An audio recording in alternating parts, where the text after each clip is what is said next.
ধরুন Hitler, Mussolini, Gaddafi, Sheikh Mujib থেকে হালের বাশার হাসিনার পতন যেভাবে হয়েছে, ঠিক তেমনি পৃথিবীর মোড়ল দেশ আমেরিকার প্রেসিডেন্টের ক্ষেত্রেও এমনটা ঘটলে কেমন হবে? হ্যাঁ দর্শক, এমন একটি ভবিষ্যৎ যুদ্ধের ইঙ্গিত দিয়ে কাল্পনিক কাহিনী চিত্রায়িত করেছেন ব্রিটিশ চলচ্চিত্র নির্মাতা অ্যালেক্স গার্ল্যান্ড। সিনেমার নাম সিভিল ওয়ার। আমেরিকান ফেডারেল সরকারের বিরুদ্ধে বিদ্রোহ ঘোষণা করেছে বিরোধী শক্তিগুলো। সেই বিদ্রোহের আগুন জ্বলে উঠেছে আমেরিকার স্টেটগুলোতে। বিদ্রোহ গৃহযুদ্ধের রূপ নিয়েছে। আমেরিকার প্রেসিডেন্ট এই অবস্থায় বলছেন, আমরা বিজয়ের খুব দ্বার প্রান্তে, কিন্তু সেই বিদ্রোহ প্রেসিডেন্ট থামাতে পারবেন কি? এদিকে বিদ্রোহীরা ওয়াশিংটন ডিসির দিকে অগ্রসর হয়ে হোয়াইট হাউস দখলে নিতে যাচ্ছেন। এমন একটি দুর্দান্ত সিনেমার গল্প নিয়ে মুভি স্টোরি এক্সপ্লেনের আজকের আয়োজন। তবে চলুন দেরি না করে দেখে আসি সিনেমার গল্পটি। সিভিল ওয়ার সিনেমার প্রধান চরিত্র চারজন সাংবাদিক, লি, জোয়েল, জেসি আর প্রবীণ সাংবাদিক স্যামি। ছবিটি শুরু হয় প্রেসিডেন্টের একটি রিহার্সালের মাধ্যমে, যেখানে তিনি তার বক্তৃতা প্র্যাকটিস করতেন, যেখানে তিনি বলছেন বিদ্রোহীদের দমাতে তার সরকারি ফোর্স খুবই শক্তিশালী এবং তারা বিজয়ের দ্বার প্রান্তে।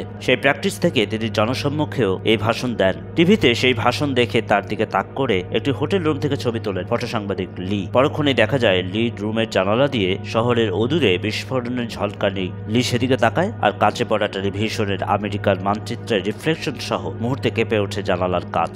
এরপর দেখা যায় নিউ ইয়র্ক সিটিতে একটি সংঘর্ষের দৃশ্য, যেখানে রয়টার্স বিখ্যাত ফটো জার্নালিস্ট লি তার সহকর্মী রিপোর্টার জোয়েলের সঙ্গে এটি কভার করতে যায়। সেখানে বিদ্রোহীরা পানির জন্য আন্দোলন করছেন। এর মধ্যেই পুলিশের সঙ্গে বিদ্রোহীদের সংঘর্ষ শুরু হয়। সেই সংঘর্ষের ছবি তুলছে লি। তাদের পরনে প্রেসের জ্যাকেট। এর মধ্যে জুনিয়র ফটো সাংবাদিক জেসি ছবি তুলছে, কিন্তু তার পরনে কোনো প্রেসের জ্যাকেট নেই। সে সংঘর্ষে আহত হয়। জেসিকে বাঁচিয়ে ফটো সাংবাদিক লি পুলিশের গাড়ির পাশে নিরাপদ স্থানে তাকে সরিয়ে নেয়। লিকে দেখে অভিভূত হয় জেসি, কারণ নামকরা ফটো সাংবাদিক লি যে জেসির হিরো। এর মধ্যে আমেরিকার একটি পতাকা হাতে আন্দোলনে মাঝখানে দৌড়ে যায় একটি মেয়ে। তখনই চারপাশ থেকে সবাই দৌড়ে পালাচ্ছে সেখান থেকে, আর তখনই বিকট শব্দে বিস্ফোরণ ঘটে। বিস্ফোরণে সেখানে থাকা আন্দোলনকারী ও পুলিশের সদস্যরা ছিটকে পড়ে। চারিদিকে তখন লাশ আর লাশ। গাড়ির পেছনে থাকায় লি আর জেসি বেঁচে যায়। এর মধ্যে লি উঠে পড়ে থাকা লাশের ছবি তুলতে থাকে। জেসি বিস্ফোরণের শব্দে স্তব্ধ হয়ে যায়। পরক্ষণে সে উঠে দাঁড়ায়, তখন দেখে লি ছবি তুলছে। সে তখন লিড ছবি তোলার একটি মুহূর্ত তার ক্যামেরায় ধারণ করে। জেসি মুগ্ধ লিতে, তার প্যাশনে, তার কাজে। জেসি যে হতে চায় লির মতো প্যাশনেট ফটো জার্নালিস্ট। যাই হোক, ছবিটির পরতে পরতে নানা মোড়, টান টান উত্তেজনা সাংবাদিকের চোখ দিয়ে আমাদের যুদ্ধে ভয়াবহতা প্রত্যক্ষ করায়। আর আমরা বুঝতে পারি মূলত যুদ্ধ কভার করা সাংবাদিকদের ঝুঁকি আর প্যাশন সম্পর্কে। এই ছবিটি যেমন আপনাকে ফিল করাবে গৃহযুদ্ধের প্রত্যক্ষ অভিজ্ঞতা কেমন হতে পারে, আর এর সাথে রোমাঞ্চকর সাংবাদিকতার ফিল তো অবশ্যই পাবেন। একটি হোটেলে আশ্রয় নিয়েছে অনেক সাংবাদিক।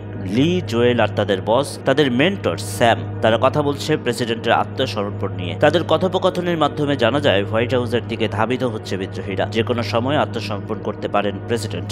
আর এর মধ্যে লি বলেন, আমি প্রেসিডেন্টের ছবি তুলতে চাই। জোয়েলকে ইন্টারভিউ করতে হবে। তবে এই যুদ্ধের মধ্যে যেখানে বিদ্রোহীরা ঘিরে ফেলছে ডিসি, সেখানে স্যাম, একজন প্রবীণ, হাঁটতে চলতে পারেন না। তিনি বলেন, এই অবস্থায় কিভাবে সম্ভব? তবে লি তাদের বুঝালে সাংবাদিকতার নীতিতে অটল থেকে তারা রওনা হন ওয়াশিংটন ডিসিতে প্রেসিডেন্টের বাসভবনের দিকে। তাদের সঙ্গে যুক্ত হন জুনিয়র ফটো জার্নালিস্ট জেসিও। জেসিকে দেখে প্রথমে তাকে লি নিতে চান না, কারণ সে বয়সে ছোট ও যুদ্ধের মধ্যে সে যদি ইমোশনাল হয়ে যায় এই ভয়ে। কিন্তু জোয়েল জেসিকে নেওয়ার ক্ষেত্রে লিকে কনভিন্স করে। এদিকে লি ও যুদ্ধ কভার করতে করতে ক্লান্ত। সে বিভৎস যুদ্ধের ছবিগুলো কল্পনা করে থমকে যায়। বাথটাবে শুয়ে ট্রমাটাইজ থেকে মুক্তির উপায় খোঁজে সেও।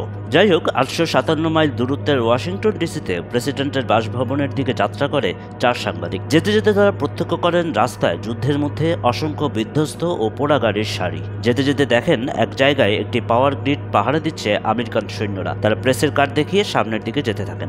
গাড়ি যেতে যেতে একটি তেলের পাম্প দেখা যায়। সেখানে কিছু রহস্যময় মানুষ বন্দুক হাতে দাঁড়িয়ে। তাদের কাছে গিয়ে ধীর গতিতে গিয়ে প্রেসের গাড়িটি থামে। সেই দৃশ্য একটি হিম ধারণা অনুভূতি দেয়। তাদের কাছে হাফ ট্যাঙ্ক তেল চায় লি, জোয়েলরা, কিন্তু তেল দিতে চায় না বন্দুকধারীরা। লি তাদের 3000 দিবে বললে তারা উপহাস করেন। এই ঘটনায় বোঝা যায় ডলারের দামও নিচের দিকে। তবে যখন বলা হয় 3000 কানাডিয়ান টাকা দেওয়া হবে, তখন লোকগুলো তেল দিতে রাজি হয়। এর মধ্যে জেসি গাড়ি থেকে নেমে সামনে একটা জায়গায় যেতে চায়, কারণ গাড়ি দিয়ে আসতে আসতে সে হয়তো খেয়াল করেছিল কোনো কিছু। সেখানে যাওয়ার সময় একজন অস্ত্রধারীরও তার পিছনে। জেসি এমন এক জায়গায় এগিয়ে যায় যেখানে দুজনকে ঝুড়িয়ে রেখেছে অস্ত্রধারীরা। লিও তাদের পিছনে, কারণ জেসি বিষয়টি হ্যান্ডেল করতে পারবে কিনা এ নিয়ে চিন্তায় ছিল লি। লি ও জেসিকে অস্ত্রধারী বলে, তোমরা কি ছবি তুলতে চাও? তাদের কিভাবে গুলি করব? লি বলে, তুমি তাদের মাঝে দাঁড়াও। অস্ত্রধারী লোকটি দারুণ পোজে ঝুলন্ত লোক দুটোর মাঝে গিয়ে দাঁড়ায়। ঝুলন্ত লোকগুলোকে আধমরা করে রেখেছে তারা। জেসি খুবই ইমোশনাল হয়ে যায়। গাড়িতে এসে লিকে সে বলে, কেন সে লোকগুলোকে বারণ করেনি লোকগুলোকে মারতে। লি বলে এটা তোমার কাজ না, আমাদের কাজ ছবি তোলা, প্রশ্ন করা না। ইমোশনাল জেসি কান্না করে।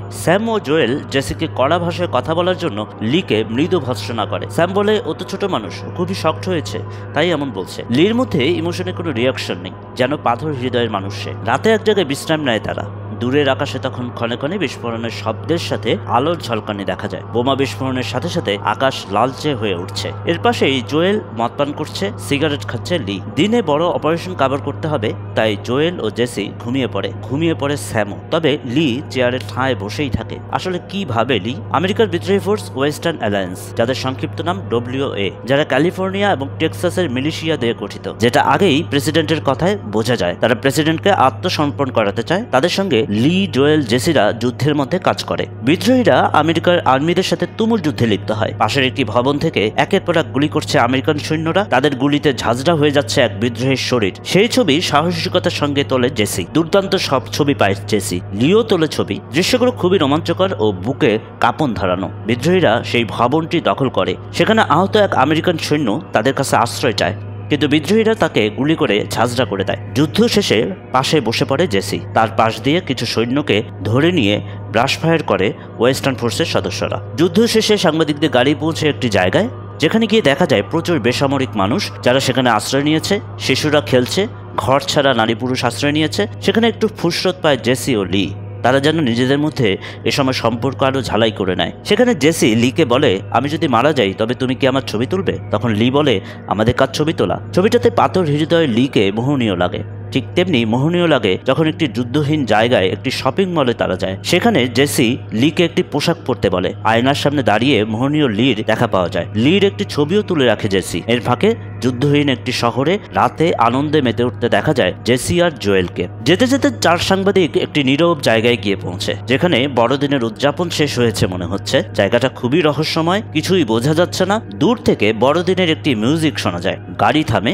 হঠাৎই গাড়িতে গুলি এসে পড়ে। জোয়েল গাড়ি নিয়ে দ্রুতই সরে পড়ে। পাশেই তারা দেখে দুজন সৈন্য নীরবে দূরে একটি বাড়ির দিকে গুলি তাক করে শুয়ে আছে। কোনো নড়াচড়া নেই। জেসি, লি ও জোয়েল গাড়ি থেকে নেমে তাদের কাছে এসে শুয়ে পড়ে। জোয়েল তাদের জিজ্ঞেস করে তারা কোন পক্ষের, কিন্তু সৈন্যরা কোনো পক্ষের এটি তারা জানে না। তারা বলে ওরা আমাদের গুলি করছে, আমরাও তাদের গুলি করছি। ওরা কারা জানতে চাইলে সৈন্যরা বলে তারা জানে না। শুয়ে পড়া জেসি ও লির সামনে এ সময় কিছু সুন্দর ফুল দেখা যায় আর বাজছে বড়দিনের মিউজিক। যুদ্ধের মধ্যে এই সুন্দর দৃশ্য একটি সুন্দর ও রোমাঞ্চকর অনুভূতি দেয়। গাড়ি চলছে, এমন সময় একটি গাড়ি লিদের গাড়িকে ফলো করছে। লি গাড়ি চালাচ্ছিল, জো ঘুমাচ্ছিল। স্যাম ও জেসি ভরকে যায়। গাড়িটি সামনে এলে দেখা যায় তাদের সহকর্মী সাংবাদিক টনি ও তার বন্ধু সে গাড়িতে। তারাও নিউজ কভারে চলে এসেছে। টনি ওই গাড়ি থেকে এই গাড়িতে চলন্ত অবস্থায় চলে আসে। তার দেখা দেখি জেসিও চলে যায় ওই গাড়িতে। যুদ্ধের ভয়াবহতায় নিজেদের মধ্যে মজা ফুরফুরে করে তাদের, কিন্তু পরক্ষণেই ঘটে বিপত্তি যখন টনির বন্ধুর গাড়িতে জেসিকে নিয়ে চলে যায়। সেখানে আমেরিকান সৈন্যদের কাছে ধরা পড়ে তারা। লি দূর থেকে দেখে লি, জোয়েল ও টনি তাদের বাঁচাতে সৈন্যদের কাছে যায়। যদিও প্রবীণ সাংবাদিক স্যাম তাদের এই কাজে নিবৃত্ত করার চেষ্টা করে। এ সময় দেখা যায় এক গাড়ি লোককে মেরে ট্রাকে করে একটি গর্তে ফেলছে সৈন্যরা। লি ও জোয়েল বলে জেসি তাদের সহকর্মী। এ সময় তার পাশে থাকা টনির বন্ধুটিকে ঠান্ডা মাথায় গুলি করে মেরে ফেলে সৈন্যটি। তার পাশে থাকা জেসি ভয়ে কুঁকড়ে যায়। তারা ছিল রয়টার্সের সাংবাদিক। তা শুনে সৈন্যদের প্রধান বলে, ও তোমরা তো তাদের লোক। অর্থাৎ রয়টার্সের সাংবাদিকরা ওয়েস্টার্ন ফোর্সের পক্ষে রিপোর্ট করে, সেটাই বোঝায় তারা। এ সময় জোয়েল বলে, আমরা সবাই আমেরিকান সাংবাদিক। সৈন্য ধীর গলায় বলে, কেমন আমেরিকান? সেন্ট্রাল আমেরিকান নাকি দক্ষিণ আমেরিকান? কেমন আমেরিকান? জোয়েল বলে, ফ্লোরিডা। এরপর জেসিকে জিজ্ঞেস করে, এরপর লিকে। কিন্তু বিপত্তি হয় টনিকে জিজ্ঞেস করলে। টনি বলে সে চায় না। সাথে সাথে ঠান্ডা মাথায় সৈন্যটি তাকে গুলি করে মেরে ফেলে। ছবির এই জায়গাটি একটি দমবন্ধ পরিস্থিতি তৈরি করে। দমবন্ধ পরিস্থিতি থেকে একটু হাঁপ ছাড়া যায় যখন প্রবীণ স্যাম গাড়ি নিয়ে সৈন্যদের অ্যাটাক করে, সবাইকে গাড়িতে উঠতে বলে। কিন্তু গর্তে স্তূপ করে ফেলে রাখা অসংখ্য মানুষদের মধ্যে পড়ে যায় জেসি। সেখান থেকে উঠতে গিয়ে বিপাকে পড়ে সে, ট্রমাটাইজ হয়ে যায়। অনেক কষ্টে বাকিরা তাকে উঠিয়ে নেয়। জেসি এতটাই ট্রমাটাইজ ছিল যে গাড়িতে গিয়ে বমি করে দেয়। ভয়াবহতায় কেঁদে ওঠে জোয়েলও। তারা গাড়ি নিয়ে আসতে একটি সৈন্য উঠে তাদের গাড়ির দিকে গুলি করেছিল। সেই গুলিটি লাগে প্রবীণ স্যামের গায়ে, কিন্তু সেখানে কোনো ডাক্তার ছিল না। আর তাই অনেক জোরে গাড়ি ছুটিও লাভ হয় না। চারদিকে আগুন আর আগুন। সেই আগুনের মধ্যে গাড়ি ছুটছে দিন পেরিয়ে রাত হয়ে যাচ্ছে। স্যাম সেই আগুনের দিকে তাকিয়ে থাকে হাসি মুখে, যেন হাসি মুখে মৃত্যুকে বরণ করে নিচ্ছে সে। ছবির এটি একটি যেন মন ভোলানো অনুভূতি, যেই অনুভূতিতে রিয়ালিজম সুরিয়ালিজম যেন মিলেমিশে একাকার হয়ে যায়। একজন প্রবীণ সাংবাদিক যেন তার পূর্ণতা নিয়ে পৃথিবী ত্যাগ করছে। স্যামের মরদেহ নিয়ে তারা পৌঁছে গেছে ওয়েস্টার্ন ফোর্সের কাছে। আমেরিকার পতাকা, কিন্তু তাদের সেই পতাকায় দুটি বিন্দু, যেখানে আমেরিকার পতাকায় অনেকগুলো বিন্দু থাকে। স্যামের শোকে বিহব্বল লি, জোয়েল, জেসি। সিগারেট হাতে চিৎকার করে কাঁদছে জোয়েল। সেখানে আরো কিছু সাংবাদিকের দেখা মেলে। সেখানে খবর পাওয়া যায় আজ রাতেই ডিসির প্রেসিডেন্ট ভবনে হামলা চালাবে ওয়েস্টার্ন ফোর্স। জোয়েল বলে সব শেষ, আমরা স্টোরি মিস করেছি। ধীর কথাও শোনা যায় লি আর জেসির মধ্যে। স্যামের বিদায় হতবিহ্বল লিকে দৃঢ়চেতাভাবে গাড়িতে লেগে থাকা রক্ত মুছতে দেখা যায়। এরপর পুরোদমে ওয়েস্টার্ন ফোর্সের সাথে যোগ দিয়ে রাতে প্রেসিডেন্টের বাসভবন অ্যাটাকের দৃশ্য দেখি। টান টান উত্তেজনা, বুকে কাঁপন ধরিয়ে দেয়া ক্লাইম্যাক্স অপেক্ষা করছে জানো সেখানে। হোয়াইট হাউস ঘিরে ফেলেছে বিদ্রোহীরা। প্রেসিডেন্টের নিরাপত্তায় থাকা ফোর্সের সাথে তুমুল যুদ্ধ বেঁধেছে। প্রযুক্তির সর্বোচ্চ ব্যবহার করে যুদ্ধ। ঠান্ডা মাথায় যেন সংঘর্ষ হচ্ছে। চারদিক দিয়ে ট্রাঙ্ক গুলি চালিয়ে প্রেসিডেন্ট ভবনের ভেতরে ঢুকে গেছে বিদ্রোহীরা। কোথায় প্রেসিডেন্ট? এ সময় প্রেসিডেন্টের হাউস থেকে বের হয়ে কিছু গাড়ি বেপরোয়া গতিতে এগিয়ে যায়। সবাই মনে করে এসব গাড়ির কোনোটায় প্রেসিডেন্ট রয়েছে, তবে সেসব গাড়িতে প্রেসিডেন্টকে পাওয়া যায় না। যাদেরই পাওয়া যাক না কেন তাদেরকে গুলি করে ফেলছে ওয়েস্টার্ন ফোর্সের সদস্যরা। এই যুদ্ধে বীর দর্পে ছবি তুলে যাচ্ছে প্যাশনেট হয়ে ওঠা জুনিয়র ফটো জার্নালিস্ট জেসি আর রিপোর্ট করতে ব্যস্ত জোয়েল। কিন্তু এর মধ্যে দৃঢ়চেতা লিকে আমরা দেখতে পাই কিছুটা বিধ্বস্ত, ট্রমাটাইজ। যেন প্যাশনেট সাংবাদিক লি ক্লান্ত পথিক, ক্লান্ত মনে সে এগিয়ে যায়। যাই হোক, ক্লাইম্যাক্স যেন এই ছবির পরতে পরতে শেষ মুহূর্তেও যেন শেষ হচ্ছে না। কোথায় প্রেসিডেন্ট? লি এ সময় দৌড়ে যায় জোয়েল ও জেসিও। তারা প্রেসিডেন্টকে খোঁজ করতে ঢুকে যায় প্রেসিডেন্টের প্রাসাদে। তাদের সাথে ঢুকে বিদ্রোহী সৈন্যরা। এ সময় গোয়েন্দা সংস্থার নারী কর্মকর্তা তাদের সাথে নেগোসিয়েশন করতে চায়। তারা যা চায় তাই হবে, কিন্তু প্রেসিডেন্টকে সেফলি বের হওয়ার সুযোগ দিতে হবে। কিন্তু অস্ত্রধারী বিদ্রোহীরা তাকে গুলি করে মেরে ফেলে। এরপর শেষ ক্লাইম্যাক্সে পৌঁছে যায় ছবি। প্রেসিডেন্ট ভবনের যুদ্ধে একের পর এক সাহসী স্টেপে ছবি তুলে গেছে জেসি। সেই জেসি শেষ মুহূর্তে ছবি তুলতে যায় প্রেসিডেন্টের গুলি করার। সেই মুহূর্তটিকে আবার তাকে বাঁচায় তার হিরো লি। লির পিঠে গুলি লাগে, আর সে ঢলে পড়ার মুহূর্তেও জেসির ক্যামেরায় ক্লিক পড়ে। লি থেকে যায় জেসির ক্যামেরায়, কিন্তু থমকে যায় জেসি, তার সাথে দর্শকও। জোয়েল তার কাঁধে হাত রাখে। তারা আবার এগিয়ে যায়। প্রেসিডেন্টকে বিদ্রোহীরা গুলি করার আগে তাদের স্টপ বলে রুখে দিয়ে রিপোর্টার জোয়েল একটি কোট চায় প্রেসিডেন্টের। এর আগে অবশ্য প্রেসিডেন্টকে কি কি প্রশ্ন করা হবে সেটা নিয়ে স্যাম ও জোয়েল গাড়িতে বসে রিহার্সেল দিয়েছিল। স্যাম বলে, মিস্টার প্রেসিডেন্ট, আপনি আপনার থার্ড টার্মে এফবিআই কে বিচ্ছিন্ন রেখেছেন কেন? এটাও তারা প্রশ্ন করবেন বলে ঠিক করেন যে আমেরিকার সিটিজেনদের সমস্যার মধ্যেও এয়ার স্ট্রাইক কেন? কিন্তু এই সময় এসে জোয়েল প্রেসিডেন্টকে বলে, আমার একটি কোড দরকার। প্রেসিডেন্ট বলে, তাদের বলো যেন আমাকে না মারা হয়। জোয়েল বলে, ওকে, এটাই করবে। কিন্তু বিদ্রোহীরা প্রেসিডেন্টকে গুলি করে দেয়, আর সেটি ছবি তুলে রাখে জেসি। এ যেন লিড প্রেসিডেন্টের ছবি তোলার সে দায়িত্ব পালন করলো জেসি, আর জোয়েলও তার রিপোর্টিং এ। জেসির তোলা একটি ছবি দিয়ে শেষ হয় অ্যালেক্স গার্ল্যান্ডের সিনেমা। এ ধরনের দুর্দান্ত সিনেমার গল্প শুনতে মুভি স্টোরিজ এক্সপ্লেনের সাথে থাকুন। আজকের মতো বিদায়, ভালো থাকবেন।